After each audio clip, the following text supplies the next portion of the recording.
marilah kita mengucapkan puja puji syukur kepada Allah Subhanahu wa Ta'ala karena berkat nikmat dan karunia-Nya kita semua dikumpulkan dalam perayaan Isya Miraj hari ini.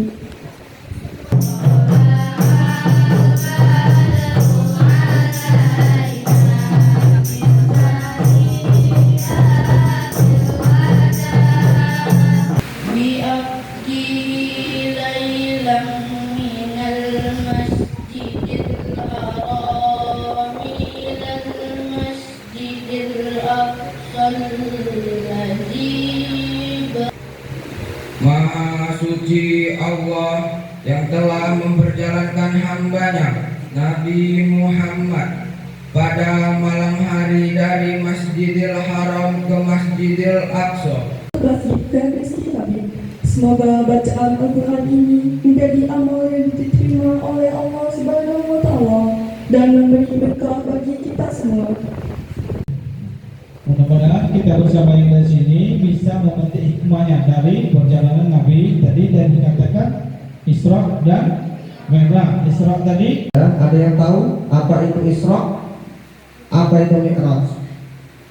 Ada yang tahu? Apa Isra? Angkat tangan. Ada? Ayo Sakin.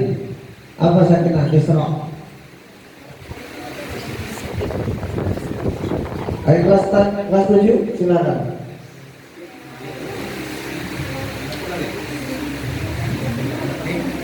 Ayo silakan Rajali. Nanti Bapak kasih hadiah seperti biasa. Cepat. Isra itu ada perjalanan dari Masjidil Haram ke Masjidil Aqsa. Kemudian Mi'raj dari Masjidil Aqsa ila Siratul Muntaha. Itu adalah perjalanan yang belum pernah dilakukan oleh para nabi-nabi sebelumnya. Jadi nabi yang bertemu Allah secara langsung itu adalah Nabi Muhammad. Dan yang kedua adalah Nabi Musa. Karena Nabi Muhammad itu akan mengemban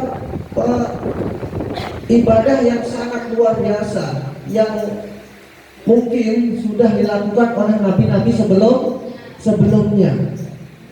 Tapi ini diwajibkan lagi, ditekankan lagi kepada umatnya Nabi Muhammad. Bapak tidak akan membahas bagaimana Nabi bertemu dengan Allah. Kalian nanti membayangkan yang tidak. Allah itu berarti seperti ini, tidak. Belum nanti aja. Ya. Jadi Bapak hanya membahas tentang semuanya. Pak, gimana Pak bentuk Allah? Ketika Nabi Muhammad duduk seperti apa Allah? Itu nanti kalian akan berfantasi kemana-mana. Apa Allah itu ada sayapnya? Tidak. Apa Allah seperti api yang ditemui Nabi Musa di Jabal Nur misalnya? Tidak. Yang pasti dalam kejadian Isra Mi'raj ini Nabi Muhammad dipanggil Allah melalui perjalanan yang luar biasa, ya, dari Masjidil Haram ke Masjidil Aqsa, kemudian mengimami sholat para nabi yang jumlahnya 25.000. Nabi itu 25.000. Tapi yang harus kita imani itu ada berapa? 25. Sering Bapak sampaikan bahasanya yang disebutkan dalam Al-Quran itu adalah nabi-nabi yang paling top 25. Ada yang apa? Ada yang apa? Ada hadiahnya nanti di sana. Bapak lupa Bapak. Silakan catat dari Bu Des. Ada apa nama Nabi 25? Angkat langsung. Silakan. Pak Emil, nanti syuting kasihkan ibuku, bangga ibu nanti. Tegak aja coba.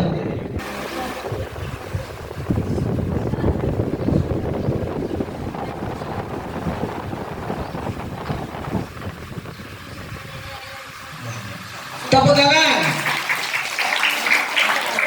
Israel, Naufin, Adit, Muhammad, Nakir, Ridwan, Ali. Ridwan sudah tadi ya. Ada berapa tadi? 10 ya. Yang membangkang pada Allah. Siapa?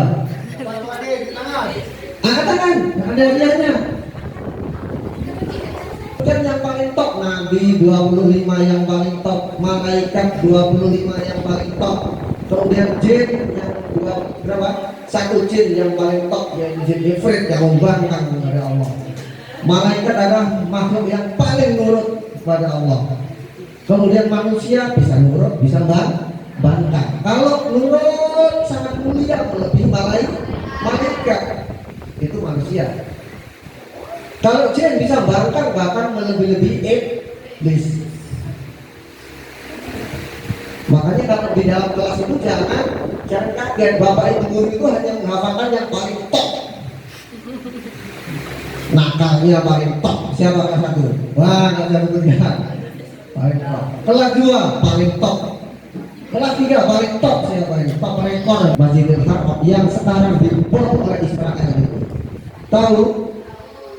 Kenapa Israel mengebom itu? Jangan hanya slogan Free Palestina, Free Palestina, tapi kami nggak tahu sejarahnya. Itu dulu adalah banyak peristiwa penting di situ. Yang terutama peristiwa besar yaitu Nabi Muhammad SAW ngecamp di situ dan sholat di situ bersama 25.000 nabi. Dan yang imami adalah Nabi Muhammad. Yang imami adalah Nabi Muhammad di situ. Nah, berarti kalian nggak usah ragu lagi dengan kehebatan Muhammad. Dari 25 nabi tersebut masih dipilih lagi, ya,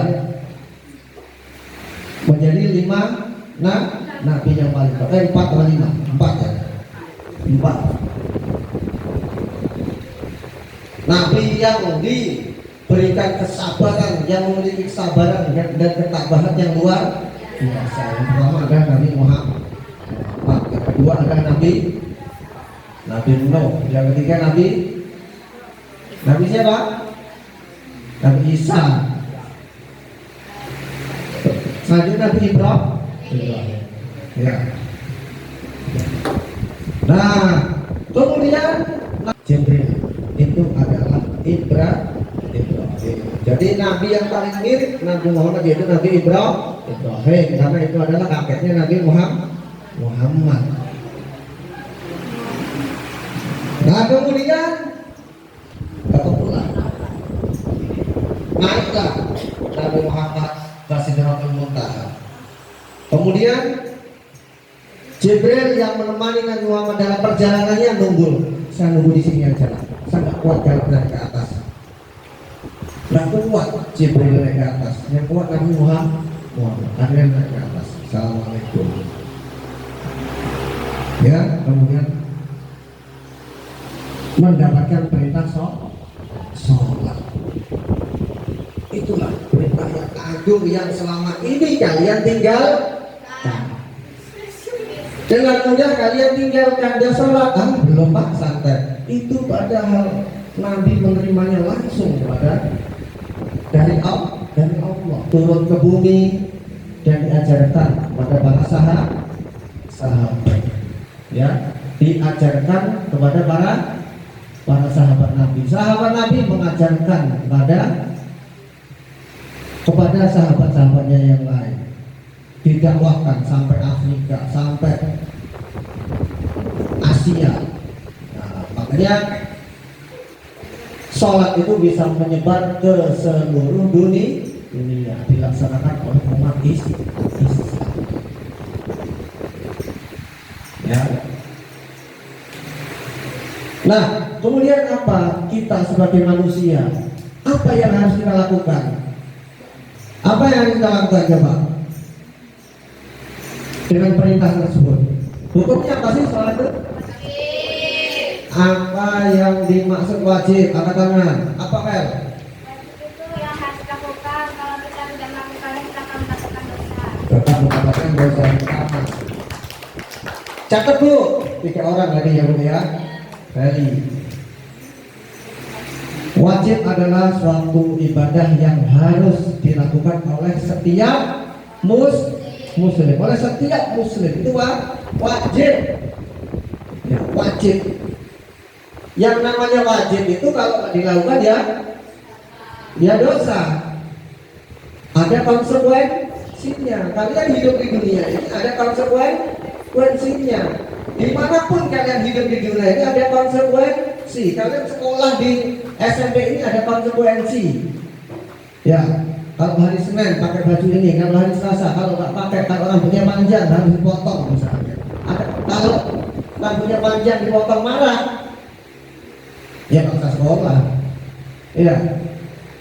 Nah, makanya segala sesuatu itu kalian harus tanamkan dalam pikiran itu ada konsekuensi. Ya. Paham? Paham? Ada paham? Ada konsekuensinya kalian hidup di dunia ini. Nah, apa? Melaksanakan kewajiban. Nah, anak-anak sekalian, perlu kalian pahami, ya. Dalam penciptaan manusia, perhatikan, dalam penciptaan manusia.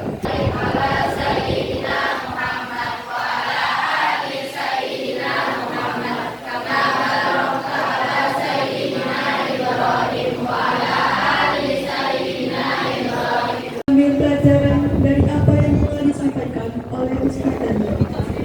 Hadirin yang dirahmati Allah, dengan demikian kita telah mendengarkan ceramah agama yang memberikan pencerahan. Semoga kita bisa mengambil pelajaran berharga dari